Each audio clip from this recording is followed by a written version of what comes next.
Well, we get going now. I didn't hear what she said, but she's got Scotty laughing. At least somebody does. I said, Andy Lindahl, Scott Hastings with you. you want the warden to go and tease us on social media? She goes, I ain't teasing Jack. All right. Well, Hi, Andy. hey, Jack is what you're gonna have in your bank account from this thing too. So hey, there we go. There it is. All right.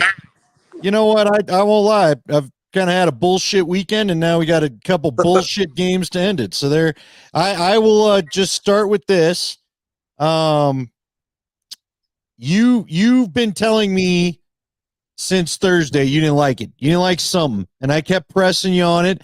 I didn't know if it was something you kind of want to keep to yourself, but you just said you didn't like the energy. You had a bad feeling about this thing. You and I talked on your way into the game. You still debate the same bad feeling there.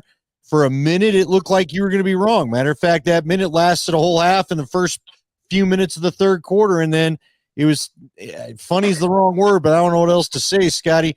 Halfway through them cutting down the 20-point lead, Jamal was afraid to take a shot. Like Jamal literally was finally looking to give the ball to somebody else. Christian didn't want to shoot. Aaron didn't want to shoot. And I just knew this team's cooked because they looked exactly like they did in the games that they lost. We all saw what happened. Too much defense from the Wolves, too much crappy shooting from the Nuggets, not enough bench to trust. What was your bad feeling about? What can you finally tell me why you didn't feel good about things after Thursday? Because they're a more physical and deeper team. And, I was thinking while you were just saying that, and you and I were covering the Broncos when they won their first two Super Bowls. If you remember, what was it, the first Super Bowl year, I think they played Jacksonville. Didn't they have like three running backs with like 100 yards rushing? Because it didn't matter. They just kept pounding you, pounding you, pounding you, pounding you. They were deeper and could do that. And I just look at Minnesota. I think they're a deeper team, and I think they're more physical. I thought Joker could play physical, and he did. And I thought Gordon tried to play physical. I thought KCP, and let's start with the positive on this. KCP and Christian Brown defensively, I thought on Edwards was just lights out. Problem was there wasn't a whole lot of other guys. Joker was coming out to the level and double teamed a couple times. That's great. But then, down low and you get funny mismatches. You gave up 3 offensive rebounds for like six or 7 points in that fourth quarter. Well, you cut those 3 offensive rebounds out. Now it's a 1-point game. Now who knows what happens? Now let's see how easy it is to shoot those free throws and so on and so forth. I think that makes a difference. I thought Denver wore down and wore out because there wasn't a lot of depth. And if you look at the minutes, I think Joker played 45. I think Murray played 42. I think Gordon was probably way up there as well. KCP was way up there. And I just think because there was 0 from the bench, which I've been telling you about all year. All year that it was a concern of mine. You went for a short bench in the playoffs to almost, a non-existent bench other than Christian Brown in that second half. And let's be honest, that's because Michael wasn't making any shots, and defensively, let's be honest, he's not at the same level as Christian is. And so if you're not making shots, we got to get somebody to get some stops. And Christian did a fine job. That game tonight by Christian Brown is who Christian Brown is. Yep. Get out, bother people defensively, and just he turned down shots like you said, but gosh dang, he wasn't. He was in there battling. I saw him pumping guys up. He was, and that's who he is. But he's never going to be just a pure smooth scorer. He is a grinder scorer. You know what I'm saying? He's a guy that's going to go through 8 people and lay it up and try to get it down one. And that's fine. That's just who he is. Well, you need somebody else, though, that is. And if you're not getting it from the bench or from the starters, which you didn't from Michael tonight, then you got to have somebody from the bench. And guess what? They didn't have anybody all year, to be honest with you. I think it just caught up with them. Minnesota's a good team. Good defensively, but they're good defensively because they're physical. And it'll be interesting with Dallas because you got, Luka could take a little bit of a pounding. He's much bigger than Murray. And we will see. We will see how that series go. I'm sure they'll put McDaniel on well, maybe, I don't know, maybe McDaniel and Kyrie to start to see if that bothers him a little bit. According to Ant, it's going to be Ant against Kyrie. That's what he told TNT. We'll see what plays out. Look, man, it's disappointing in a lot of ways because, Jamal's feeling himself. Here's the thing I'll say about this whole crap weekend of playoff action. Okay. I did not think the Avs are better than the Stars at the end of the day, and they weren't. So I'm not upset. And quite honestly, Jamal Murray looked too compromised. Scotty, I don't know if you started to catch up on it or catch it in the game, but in the second half, I could tell early Murray's calf was bugging him again. He couldn't go backwards defensively. He got caught by Conley or McDaniel, or they were tapping the ball away from him because he couldn't get separation. He was literally limping at one point. So to me, it sucks the Nuggets didn't get past the Wolves just because I get tired of the mouths on the Wolves, but whatever. It is what that's how it is when you lose. They get a talk. But I'm not convinced that Jamal would have been healthy enough for them to maybe even get past Dallas at this point. And I don't understand why they couldn't shoot down the street. They got to be tired. I thought the extra day helped him kind of get ready because he started off. I mean, even though he started off 1 of 5, he finished the half shooting the ball. I thought in the third quarter, and I don't know what happened, but he made a couple shots early. He got it up, 58-38. And then Jamal missed 3 straight shots. And to me, and I'm just using 40 years of experience, I guess, when all of a sudden your jump shooter's leaving everything way short, that usually means your legs have gone, whether it's the injury or just the injury adds a shorter fatigue. I thought maybe at that 58-38, maybe then you rest Jamal for 3 or 4 minutes. And if the thing gets down to 10, now you can bring back, maybe he's fresher. But he played 43 minutes. I mean, so a guy you just talked about being hurt, 42 or 43, had 5 or 6 minutes rest in the game and just wasn't enough. But listen, still, I mean, you're going to argue he had 35 points. I mean, he was battling. Joker, people say something about him. I mean, 34-19, 7 assists, and you shot whatever it was from the 3 tonight. I mean, it could have been even more. But when a guy shoots short, I think in legs. When a guy shoots a shot and it's like either an air ball or when you're straight on and it hits the right side of the basket, that's scared. Well, they were everything tonight, Scotty. They were scared. Rudy Gobert, for all the crap he took after game 5 when Joker owned him, he was him just standing in the lane had guys not wanting to shoot, Aaron Gordon couldn't get his dunk going. Aaron Gordon had 4 points tonight. I was watching Altitude after the game. Aaron Gordon had 4 points tonight. That's just not enough, And he owned it. And he owned it about looking in the mirror. I said this on the radio shows, and I might have said on 1 or 2 of our podcasts. You have to have either Aaron Gordon or Michael Porter having big game. I think Aaron averaged, 14 during the season. He had 4 tonight. Michael averaged 19, 18 something during the season. He had 7 tonight. You can't have both of them with subpar games. And listen, you scored 90 points. I think they scored 90, right? 98, 90. Yes. You scored 90 points, and Joker and Murray had 69. Yeah. So you got 21 points from 6, 7 other guys. I mean, I mean, what do you want to say? And by the way, they end the season this year 0 for when they don't score 100. Well, and Malone talked about it in postgame, and he talked about it in midgame in the interview. We got to get our offense going. He's been on your side this year. Offense is what we are. Offense is what gets it going, and they could not score the rock.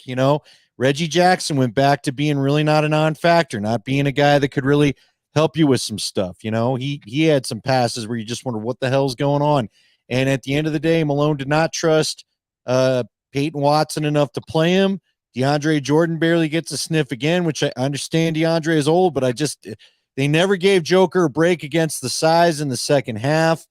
You know, it looked like that. Joker was just too damn, and everybody kept giving him the ball. The guy was clearly starting to wear down, and nobody else wanted to go take the shots. You know, for a half minute, I thought when no one wants to hear this because listen, and he was still very, very good tonight.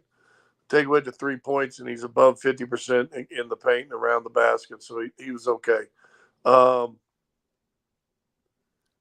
think if I were to coach this team, and I would start this series over, I would play DJ from game one, and I would play the long game. And I'm not sure Denver played the long game as far as minutes and everything.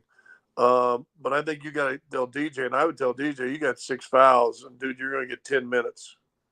You get 10 minutes. Go for it. You know what I'm saying? You can say that to Zeke, who's more athletic, but Zeke don't ever touch anybody. Right. So well, and look, what's going to hurt tonight is, I mean, I don't know how you feel about it, Scotty, but what I think is going to hurt him tonight is Ant was not going. Ant ended up with 16 points, mainly from 12 in the fourth quarter or something like that. Yeah, 6 of 24 was the final tally they showed. Dude, he looked scared, frankly. He can mean mug it all he wants to at the end of this thing, but it was McDaniels, it was Karl Anthony Towns, credit Cat finally had a game. And listen, Gobert made some stupid shots. You know what I knew? Just fate was not with him. Gobert, the shot clock's going down, and Gobert had that wild fadeaway thing he threw off I was like, all right, when that thing's going in, forget about it. This ain't their night. So well, he banked a left-handed hook shot for an and one earlier. Well, they weren't rebounding. Naz Reid lost the ball going up, and it went in. That's when I'm sitting there with Cos doing the game, going, that's gonna be tough. And there was nobody. And again, listen, it's a team. You win as a team, you lose as a team, but you can't have your two forwards getting you a combined 11 points in 70 minutes of play time. Well, and again, let's look at it. So your let's just go the forward positions. Your two forwards had combined 11 points. Their two forwards combined had 45. Yep. Well, and Joker was getting swallowed up by 3 bigs every time, every time. At the end of that, everybody shot well enough it spaced it out. You've never seen a night where you saw both why they could win and why they could lose in the same night. Because in the first half, everyone's shooting, the space is there, and Joker was able to do all his magic around the key, right? Then in the second half, no one's making anything, so they said, cool, you guys are going to keep not making anything, and they just collapsed on Joker. And when I knew it was trouble, when I knew, from what you've been telling me, when I knew we were in trouble, Joker started shooting threes, and it told me he was getting too tired to go in there and deal with the banging anymore. And it's not just the tired with the banging. I mean, I'm sure that plays into it, but I think also we ain't scoring. We got to start racking points up. Right, so, they're getting too far ahead. 9 threes. Well, and the problem was they weren't going, and nobody was rebounding. The offensive rebounding tonight was terrible. Or I should say the defense, at least in the second half, they got a ridiculous amount of second chance points in the second half. Yeah, well, especially the fourth quarter. They got 3 big ones. And again, you're switching everything, moving things around. You've got a big and Gordon who's out guarding Ant a lot of the time. And Murray's getting stuck on Naz Reid. Naz Reid had 2 big offensive rebounds. KCP had Karl Anthony Towns one time. Karl Anthony had a big tap in. I mean, I think they had 6 or 7 points in the fourth quarter on second chance points. I don't think the officials cost the game, but you're still minus 10 in the makes in the attempts and makes in the game. That cost you. But listen, it comes down to not enough. The Minnesota others, right, played well, and Denver's others did not. No, you're right, because it was about the others tonight. Minnesota's others are the ones that got him back in it. Mike Conley started hitting shots when he couldn't throw it in the ocean, It is what it is. And no, I'm not going to blame the refs. But again, it is. Look, you'd like to believe that you wouldn't be you'd like to believe Minnesota wouldn't beat you to the bonus about a full quarter ahead on your home court. But On two of the four quarters, yeah. yeah, One, they were in the bonus, the fourth quarter at the 7-minute mark, in the third quarter at the 8-minute mark. yeah, it's But look, man, at the end of the day, I'm not crying about refs because you don't have enough bench. You weren't a deep enough team. You lost 3 of the games at home. Yep. 3 of their 4 wins came on your floor. That cannot happen. Because here's the thing. Michael Malone's talking about how tired everybody was and how, and Aaron Gordon talked about, man, and you could probably talk about this, but Aaron Gordon made post-game comments about it's exhausting being the hunted instead of being the hunter. And so they learned that. And I don't doubt that. But again, if home court was so damn important to the point where you weren't playing, they got no rest down the stretch, man. I'm sorry. I don't know that you talked about not playing the long game. I think not playing the long game started right after the All-Star break. 21-6. I agree with you. Because if you're honest, they didn't show up to play in that San Antonio game. They lost. They retired. They didn't show up to play in the Memphis game. Memphis so bad you still won the game, even though you were half in it. And again, that's probably the long game. I firmly believe right now championship teams, and Denver is a championship caliber team. As long as they got 15, they're going to be a championship caliber team. I think the regular season is to get your execution right, to get your X's and O's down, your trust factor from guys on the bench, and so on and so forth. And obviously, you're going to try to win games. Championship teams are still going to win games. But yeah, I think they probably wore this, and especially listen, Murray. I know they wore out Reggie Jackson because Reggie Jackson was very good early on, but you can play him. And I remember Chris Marlowe came down the elevator at him and goes, "Reggie, how you doing? You feeling good?" He goes, "No, I'm doing terrible." And this is when he was starting playing like 30 some minutes a game. He goes, "I'm supposed to be playing about 18 minutes a game, not 38." And cumulative over a long stretch, I think that broke him a little bit. And remember, they didn't have any of their bench guys. They couldn't play any too. So how many games also, when he's just supposed to be Jamal's backup, he's in there with Jamal. Right. So and that's more of a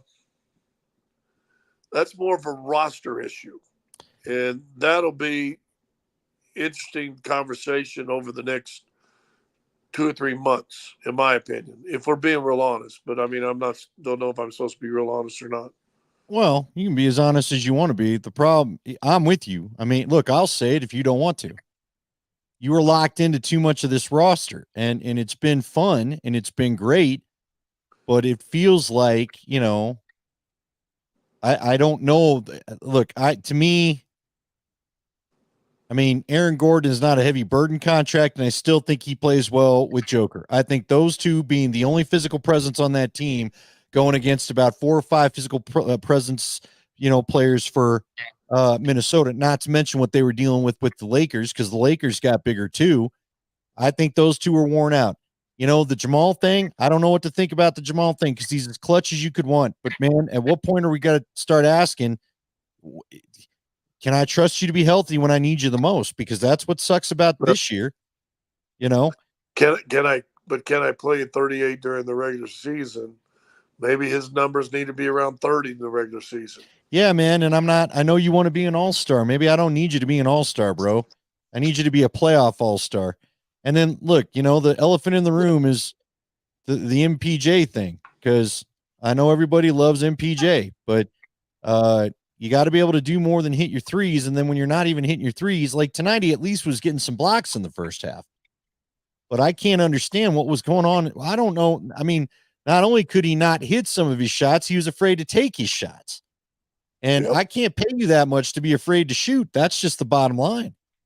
So, well, he's not a physical player, and Malone, when asked why did he have success in the first series and no success in this one, they said because Minnesota guarded him, and Minnesota got up in his chili and made you a standstill target like Portland did, 3 years ago when you lost a game 7. kind of like most of the teams in the postseason last year did to you. Till that game 5 of the Miami game. Miami did it for four games also. I mean, he wouldn't. I mean, but what luxury did you have? The luxury Bruce was you had Brown. a scoring energy dude coming off the bench in Bruce Brown. And you didn't have that guy. You didn't have that guy. I was worried about from the start. I think they, by signing all 3 rookies, now you've locked your roster into place where teams were adding people. I mean, look at Dallas. Dallas was dead in the water. Makes a couple trades and pickups during the All-Star, before the All-Star break, around that time, before the trade deadline, and all of a sudden now they're in the Western Conference Finals. Yeah, well, I mean, and look, dude, it was tough because even look, KCP doesn't get out of this either. Love KCP, love the D, but the shot was inconsistent. So I don't. Now the question becomes: does KCP opt out? Does he know he can make more money? Does he go get a bigger paycheck? Because again, he could be your Bruce Brown, and he could be gone. The 2 big additions you made to make them a special team a year ago could now be gone here 2 years later, right? So, they won the offseason 2 years ago, going into last year, because no one really were high on Bruce Brown, and KCP was just one of those, journeyman guys. And then for what they tried to do, those 2 guys were perfect fit, like the perfect 6-man who could start in a pinch when you needed him. Remember in the postseason, and I looked it up, he was averaging over 27 minutes a game in the postseason last year. That's over half the game. In 20 games, he's playing over half the game. And a couple of those, he was in the 30s. well, and I'm sorry, guys, I had not put on. We got a ton of comments coming in. I hadn't even seen a lot of these. I'm sorry about that. Well, Scotty, I don't know. I mean, again, how much are you stuck with becomes my question. How much can you maneuver around? You've got to fix the bench. It's that clear. You got to fix the bench. I thought you drafted some of these rookies to play. For whatever reason, they didn't play. I think for me, just looking at it from the outside, I feel like Malone, whereas I felt like Malone and Calvin Booth were on the same page 2 years ago. I think they got to get back together and really decide, what do they want to do with these young guys? What do you want to do with the drafts? You can't, you're going to have to trust young guys. If you're going to have 3 max contract guys and a very high paid 4th, then drafting young guys and trusting them, unless you're going to pick up, I don't know where the next Bruce Brown's coming from, right, Scotty? Like you said, I mean, Bruce Brown was a unique player, not only because you got him on the cheap, because Malone had a role for him that apparently nobody else could figure out. I don't know how many of those guys are hanging out, Hell, the Nuggets were in that stupid apron. The other thing that kind of sucks is all of a sudden the NBA's got these new rules that a lot of other teams haven't had to deal with, where now there's these aprons and they make it really hard on you to add anybody, where the Nuggets couldn't even add a buyout guy at the deadline. So you got to figure that thing out too. So it is what it is, man. You got a lot of guaranteed money tied up over the cap, and a lot of it gave you nothing in this series. Well, that's just really what it comes down to, and you can't have that. But again, like everything feeds off itself, right?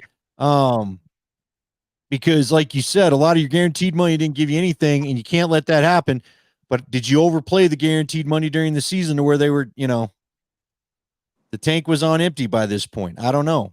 I think you're right, Scotty. I think next year you have to look better at what are you trying to accomplish. I think in the modern NBA, you got to stay out of the play-in, right? Top 6 needs to be the new thing. I know you'd like to have home court, but you could have went and stole that thing back. I mean, look, you went and busted your butt to be the 2 seed, and you still ended up with not the, one exactly the easiest of brackets. Now it turns out maybe the Nuggets weren't playing well enough that the Lakers looked better than they should have been, but you still ended up getting Minnesota. You still ended up would have had to go through Dallas. Lakers weren't a threat. Well, all I know is you played Miami in the finals last year. Miami was a play-in team. Yeah, you're right. You're right. You never know what's going to happen. You played the Lakers in the Western Conference Finals last year, and the Lakers were a play-in team. So what those teams did, they're resting guys, and guys are hurt. They're not doing. And then the stretch. Okay, here we go. Then you win enough games. I mean, let's be honest. Last year in particular, not this year, but maybe even this year, Lakers are better than a seventh or eighth seed. I mean, they were better. I mean, they were a playing team, got the seventh seed. That's a pretty good team with Anthony Davis, Hall of Famer, LeBron James, Hall of Famer. They got some big money tied up there also. I mean, they got and that's your playing. I think teams are going to have to figure out. You don't want to if you don't have to get in the play-in game. But let's be honest. What is it? 1, 8, 2, 7, 3, 6, 4, 5. So, what was Dallas? 5? Yeah, because it was Dallas Clippers, and then it was Suns, and it was Dallas won their 2 series. They didn't have home court. Right. So no, it was Dallas Clippers and Wolves Suns. I don't know if home court is what it was. If you saw how many Minnesota fans were in the building tonight, I mean, and again, Minnesota won 3 of the 4 Minnesota wins came here. Yeah. Well, let's go to hockey a little bit. How many of the wins of the 4 wins did Dallas have here? 3. They only won one at home. Ball Arena, which housed the best NHL home court and one of the best NBA home courts, both get bounced, losing 3 games at home.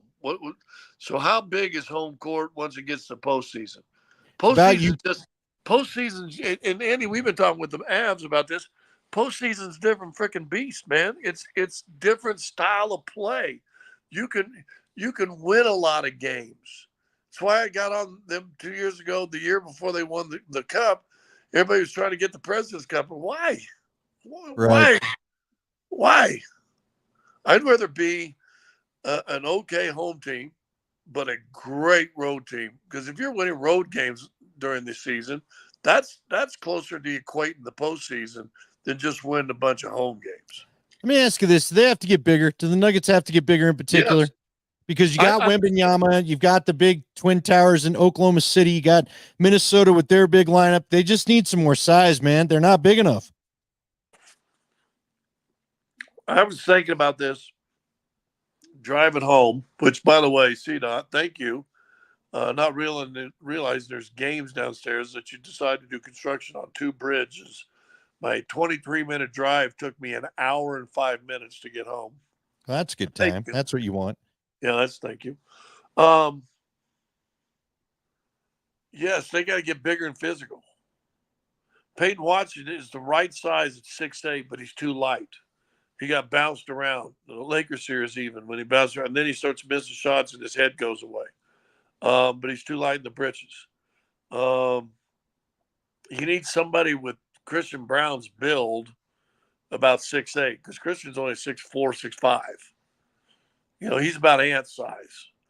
But you need a guy like Peyton Watson who would be kind of like a McDaniels or an Alexander Walker and be more physical. Peyton's not physical. Good shot blocker and does a lot of stuff, but he gets pushed around like he weighs 10 pounds.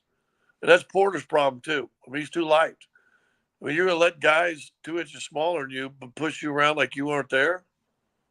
Man, that's just, I don't get that.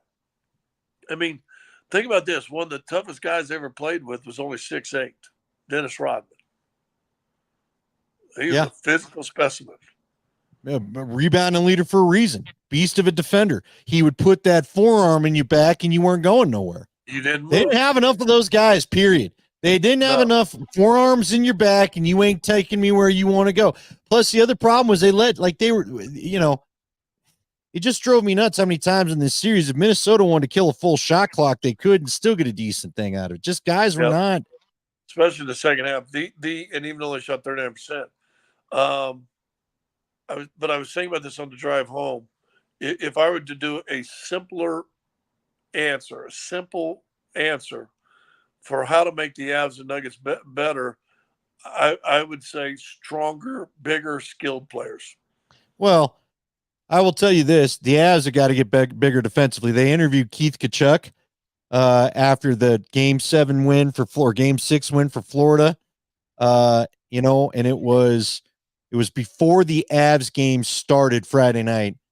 And Keith Kachuk said, he goes, you know what? In the modern NHL, you get a big defenseman. You just got to be bigger back there. He was talking about how if they were to face Dallas or they were to face even Vancouver, those two teams are built like Florida's. So I'm rooting like hell for Edmonton. By the way, we might as well talk little Avs too, since you and I were too annoyed to bother the other night. And it was midnight. How damn boring.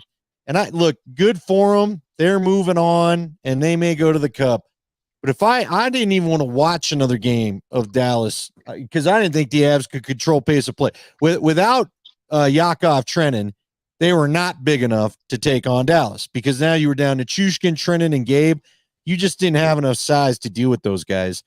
And to watch them to watch the Avs dump the puck in and Dallas basically rim it back down to their side of the ice 70% of that game, that was some of the most boring, scratch my eyes out hockey that I have not seen since the 90s. Dude, just brutal. Yeah, well, the Avs got to get bigger too. I think if you're just a hockey dude that didn't have a dog in the hunt, you would be appreciative of how Dallas forced their will. So saying that, I give the Avs a lot of credit because from the middle of the third period on, I'm like, if they win this game, they're lucky because they are not better than Dallas. Well, but who kept him in the game? The guy everybody wanted to run out of town's the reason why why this one is sweep, frankly, and that's Georgie. Georgie made it a bunch of them. He made so many great saves. And frankly, look, I was fine Dallas winning the game anyway, A, because they are the better team, but B, because frankly, Dallas won it. That was a horse shit call on the interference. That would have been hanging over this game 7 today. They basically made Dallas score twice in overtime to win the thing. By the letter of the law, I think there was something there to call, but it's not something I think you want called, in an overtime playoff game. But look, man, both teams got to get bigger. Both teams got to get more physical. But I would say this, if you're an Avs or Nuggets fan, first off, you know what? Just makes you appreciate the last 2 years. You don't get to have a parade every year. We were able to have 2 in a row. That's pretty cool. But now you go back and you figure some things out, right? I do think, Scotty, whether it's the Avs or the Nuggets, these will be the most interesting off seasons I think we've seen in a bit. If it's not an interesting off season, you will run the risk of wasting a year of great players' prime. Makar, I know he's still young, but he's in his prime. McKinnon's in his prime. Mikko probably is in his prime. You can probably go down the list. There's 3 or 4 other guys that you could throw in there. Joker, Murray, Michael, whatever. But if you do nothing, sit pat and want to get better, and then we're out in the first or second round next year, then you know what? You'll waste a year. I won't call it this year's a waste because I think with the moves Joe Sakic made the All-Star break, I mean, he tried to get this thing right. And 2 years in a row, Valerie Nichushkin decides to do whatever he's doing with his addiction and probably cost you a run at least the Western Conference Finals. Look, man. And Denver just, I'm telling you, and again, you asked this question a while ago, why was I worried about Minnesota? One, Tim Connolly made him to beat Denver, 1, and then 2, they were deeper and more physical. You have 2 physical players on your team. You could say Jamal's a physical player. He's not afraid to bump and grind, but you're still talking about a guy who's 6'3", 175 pounds. Right. Well, and he was compromised, and you don't have anybody. You weren't setting hard picks for him. Yep. So, look, Taylor writes in, said it's interesting an interesting dilemma between size and speed. He has a second comment on there saying more so for the Avs. I think it's him, but more so for the Avs, probably that specific debate. Look, guys and gals, I'm not saying that the Avs need to go with the all thug team and the old, the all skate slow and a bunch of Tanevs. You don't need a bunch of toothless Tanevs skating around there. But the reality is, you had 2 big players coming into this series, 2 physically big players that were sort of imposing figures on the ice. And that was Nichushkin, who we all don't need to, who knows what's going to happen there. The series is probably more interesting if Nichushkin doesn't do what he does. And then Trennan got hurt, but you had no size to bang their defensemen, to keep the puck in, to get anybody. There was nobody in front of the net the entire night. They were skating by, they were skating in front, trying to take the vision away of Ottinger, but nobody really camped their rear ends out in front. Not like they did to Georgie on the other end. No, hey man, frankly, I was amazed. Georgie, the Stars had that 5-minute push, it felt like, where they kept the puck in for 4 minutes of game action. We couldn't even get a sub. And Georgie made 9 saves just to keep that thing going. It was ridiculous. The Avs cannot. Here's the deal. Because of the contract situation, Nichushkin will be around. Unless the NHL rules they can have their cap space back, Nichushkin at some point will be a member of this team again, and that's just the way it is. The only way, and that's fine, whatever. If they want to trust him, which I don't think they're going to have a choice, fine. But you know what you can do? You now got to tell yourself, I'm going to not rely on him to be here. To me, he's going to be the guy that could be injured at any time. You can't have him be your only size. You got to have more size ready to go if he ain't available. Because unfortunately, he showed us 2 years in a row, chances are good he may not be available. So, although the next time, if he pulls any of this stuff, the next time he gets back, it'll be a year suspension. Then they won't have to worry about it. But let me since we're here, let me throw you another thing that may hack you off a little bit. You ready? Well, sure. Why not? It's been that weekend. Let's do it. Watching that series, did you ever go, boy, I wouldn't mind Duchesne being with the Avs again? Hey, you're not going to make me mad. You know how I felt about it, man. I've for those that haven't heard the story on the show, I had Matt Duchesne in my studio one night when I was doing a KOA show from 7 to 10. He came in and sat and spent an hour with me. Okay. And we talked all sorts of stuff. I think he was a nice enough kid. I don't think he's a bad dude. He got caught up in their dumb politics of who's the captain and who isn't and who's getting paid what. He and O'Reilly had a little bit of a grind going on. They probably should have just told him, shut up and deal with it. Because frankly, they've both proven O'Reilly's another guy you probably wouldn't have hated to have around your franchise here the last couple of years. Now, again, you put the right mix and chemistry together to get the cup. So a tip of the cap to you. That's awesome. But, you know, I said it last year. I wanted Duchesne back. I don't understand the booing. We all just need to let it go. The Avs have got a cup and he doesn't. The trade worked out in your favor, not so much for him. I'd have let him back in a heartbeat, dude. You have to remember that was 7 seasons ago. He's matured. He's probably matured a little bit. And it's been 3 teams or something like that. Who cares now? You know what I mean? Yeah. Who cares, dude? This will probably hack people up. I thought he played the Dallas Avs series. I thought he was better than McKinnon in that series. I don't know how anybody can really argue that. I think that was McKinnon's worst playoff series of his career. He was a -6 there. I think he got a couple of those points back. He was a -6 going into game 5. I know game 5 because of the goal, and I think he had an assist. He might have went down to a -4. Well, but I know he was on the ice for that game-winning goal. Yeah, he was on in the game-winning goals. He was on his back, as a matter of fact. Yeah, he never saw Duchesne come around, and that was kind of his cover, wasn't it? I think so. I don't need that thing got to be such nobody could find the puck. The Avs guys were that's what amazed me, Scotty. The Avs guys looked tired, and the Dallas guys who A don't play at altitude and B had played a 7-game series, they had all the energy they needed. Kind of like the Nuggets tonight. Yeah, well.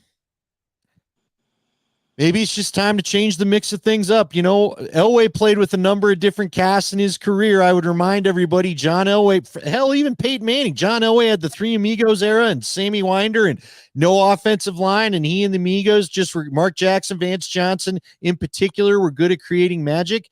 And then, you know, he kind of went along and then he got a new coach and he got to Shanahan. The next thing you know, it's Terrell Davis and Shannon Sharp and Ed McCaffrey and Rod Smith. So he did it with a couple of guys. Peyton Manning started out with Eric Decker and Julius Thomas and Demarius Thomas, and they were lighting the world on fire with Wes Welker. Then a couple years later, he ends up getting back and actually winning the damn thing with Emmanuel Sanders and Owen Daniel as the tight end, and actually the defense was the star of the show. You know what I'm saying? You got to switch it up sometimes. You can keep your core guys together, and for me, it's Jokic, Murray, and AG. And on the other side, and look, man, even Murray, I got to figure out. I like Murray, but you got to figure out a way to get and keep him healthy. And when it comes to the Avs, it's McKinnon and Makar. Look, even Rantanen, I would have to think about some stuff. I don't want the Moose gone, and Taze is locked in, so you're probably not going anywhere. You got to re-sign Middlestat, but you gotta get some bigger defensemen. You need a Jack Johnson 4 years younger. I love Jack Johnson. 4 or 5 years younger. Manson, 4 or 5 years younger. Yes. You need your new Eric Johnson. I don't know that you have that guy. They got to keep Middlestat. They got to keep Sean Walker. I think those guys are excellent pickups. I'd keep Duhaime. I'd keep Trennan. I think those are good, grindy body. I'd keep Kiviranta, frankly. But, you can't keep everybody and make a lot of, I don't know what. Jack Johnson probably retires. Cogliano probably retires. Parisi's already said he's going to retire. Although, part of me feels like if Zach wanted to come back for the bare minimum, I wouldn't kick that out of bed. But you got to get some bigger defensemen. And you got to have guys. You need somebody to take your comps for Christian Brown. I need an Arturi Lehkonen that's about 3 inches bigger and with 40 more pounds on him. So, well. Hey, look at that. Julia Bell wrote in on Facebook.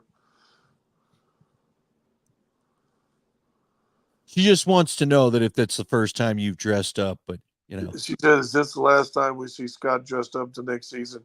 He sure is cute." Well, then maybe we need to cut the podcast short. Maybe we need to wrap this sucker up. Yeah, maybe that's don't know that's cat the call. warden. Yeah, that's the warden. People know. Okay. I didn't know. I thought maybe that was just a fan that thought I was cute. No, I'm sorry. No, man, it's Well,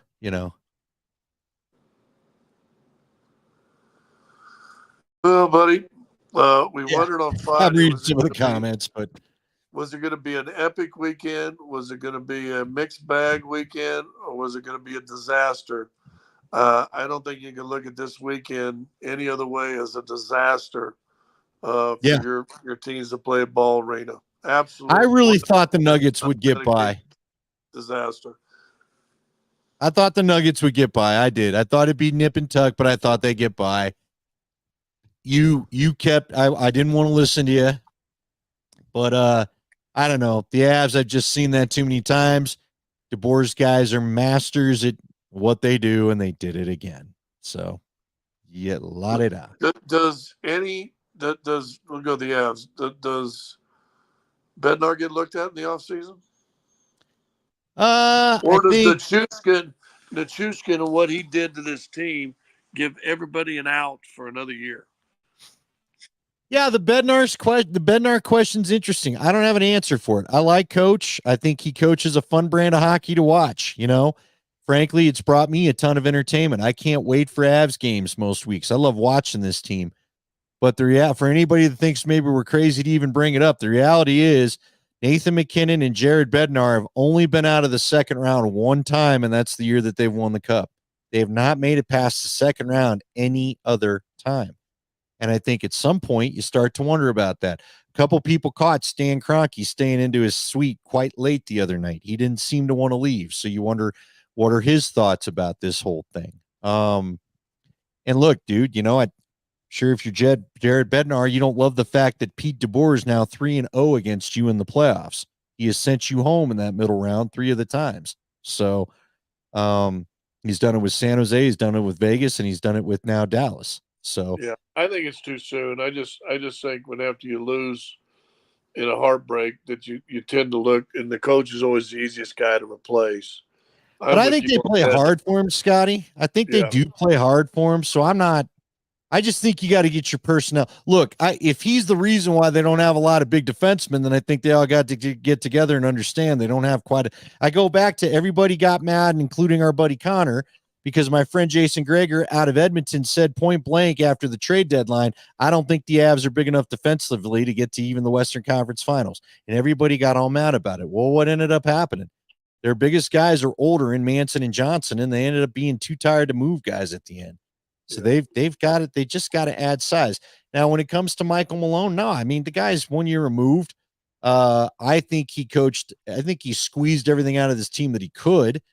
What Malone and Hill have to come to an agreement on is, and you tell me, I mean, why didn't the young guys, I guess, play? Like, do you need to make a conscious effort to develop some young guys? What do you Well, do I with mean, that? they think they did. I will just say this: if Pickett, is one of your first draft picks, or he was in their second draft pick in the first round, I guess. Um, if he's not your backup point guard next year, playing 18 minutes a game, was that a failed draft pick? Sure.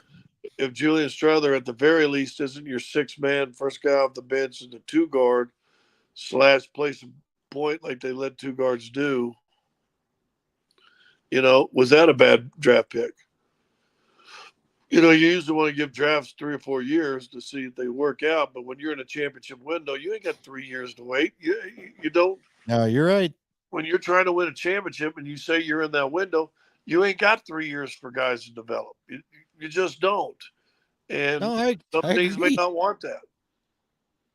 And I don't know about you.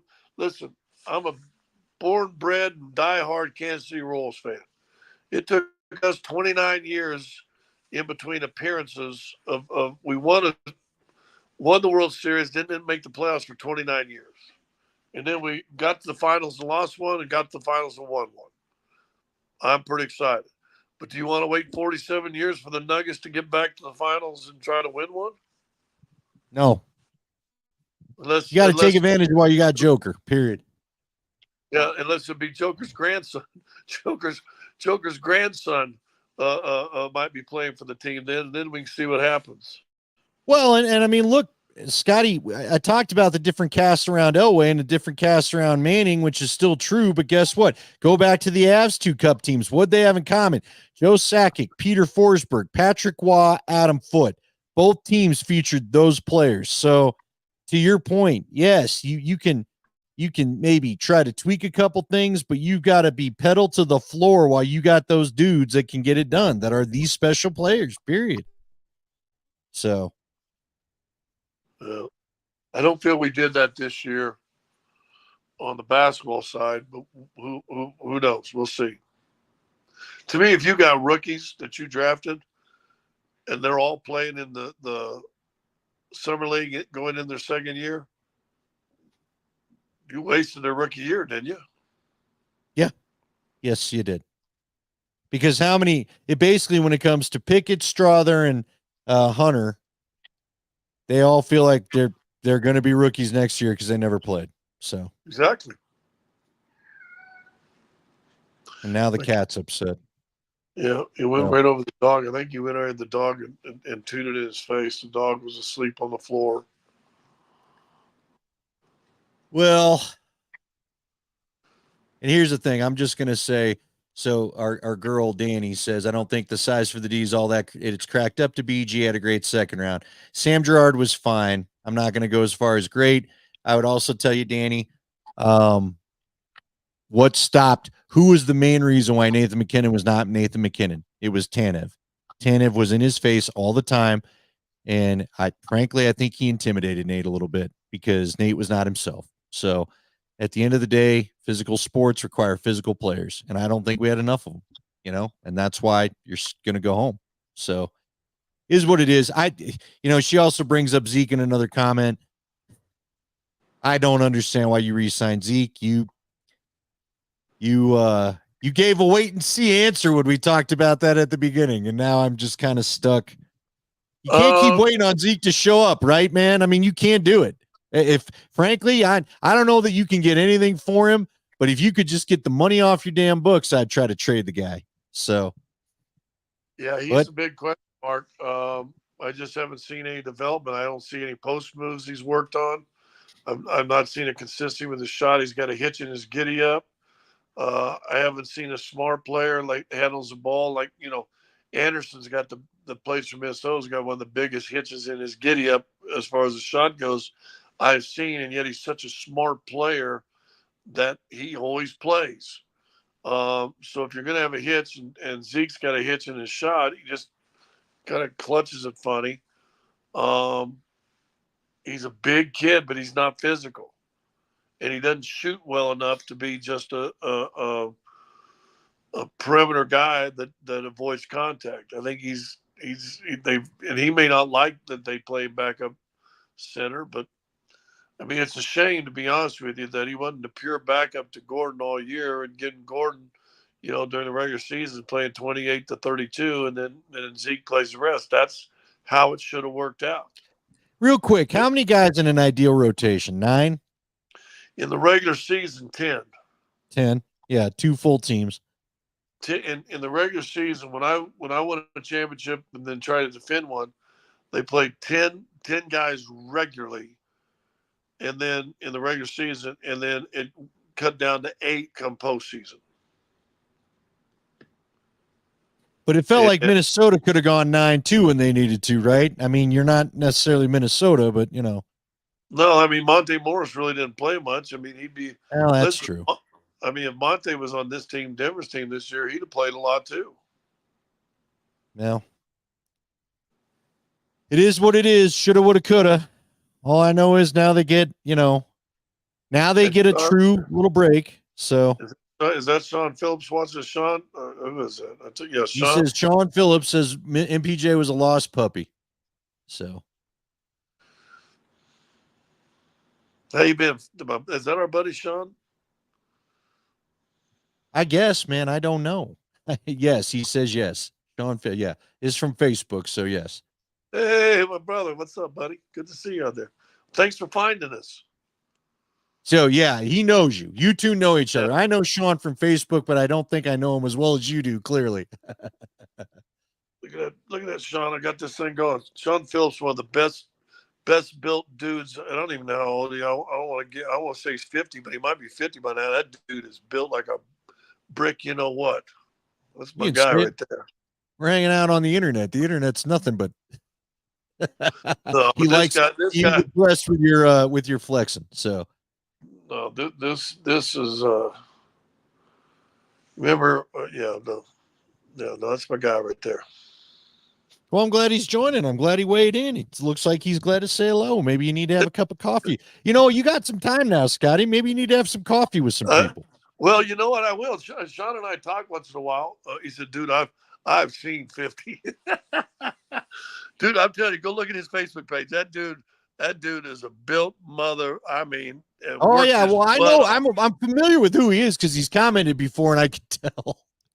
I could tell he's in better shape than I am. But yeah, you guys know each other. So Taylor says, will the time off help because of the long runs? Taylor, I hope so. Yeah. But I thought that was going to help the Avs, and the Avs, they ducked out last year, and it is what it is. It is what it is, baby. Hurt, but it doesn't guarantee anything. How's that? It doesn't hurt. But think about this, for the NBA anyway, guess what? It's an Olympic season. So, instead of Joker having 4 months off, he's going to go back and have to play for Serbia come August. And Jamal already confirmed he's playing for Canada because he said, I got nothing but time now. So, well, there you go.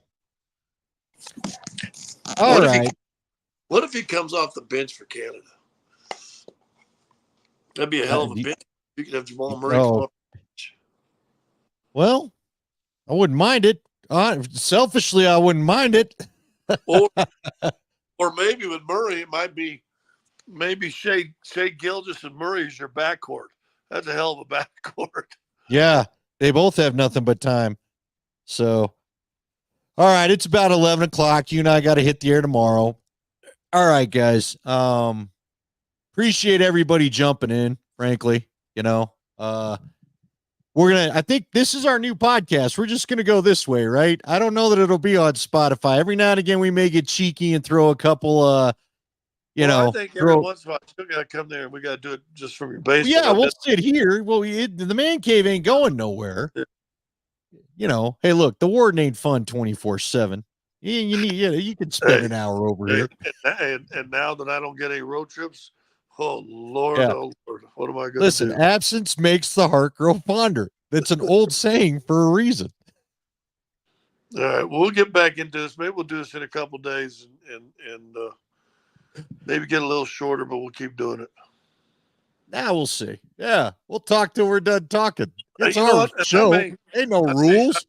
I may try to just dress up every. Yeah, I wouldn't go that far. I mean, I don't need you coming over with just your britches, hanging out. But I used to do You don't that. need to be dressed like that. So, Much love are to you Henry, reading? and I guess Scotty is fine. Oh, thanks, dudes. Just because I'm reading the comment. Yeah, I guess you're okay. I got All my, right, guys. I got my new We book. I'm starting my new book. well, good. Yeah, what's that say? The Screw Tape Letters? What? The Screw Tape Letters by C.S. Lewis. Oh, good for you. You're a smart man. You know what? We're gonna need to get some of our barbecue friends on. You want to do that? Yeah. All right, just keep it us. That's fine. That answers all I needed. And I don't care who we get on. I want to entertain people. Listen, I don't want to be a podcast that's stupid and not entertaining. Well, some say we tickle that line every time we get on. Well, we have, but you know, the good thing is now people can see us when we do get tickled, like you're doing right now. People gonna know. I get called stupid daily on the text line. What would be new? What would be new? Anyway, all right, that's it. We're gonna say goodnight. You go ahead, say goodnight, Buttercup, and then you can go and we'll talk to everyone tomorrow. Good night, Betty. Buttercup. Oh, Buttercup. There's the Preakness, Buttercup. Night, Are everyone. you watching horse races now too? We're gonna have to start talking about Hell that. no. Although you know what's the big thing we're gonna talk about this summer? Mike Tyson fight. Hey, DU next weekend. DU beat Syracuse. They're going for another lacrosse championship. Josh Carlson, pay attention. All right. This is it for real. Good night, all. Hang up.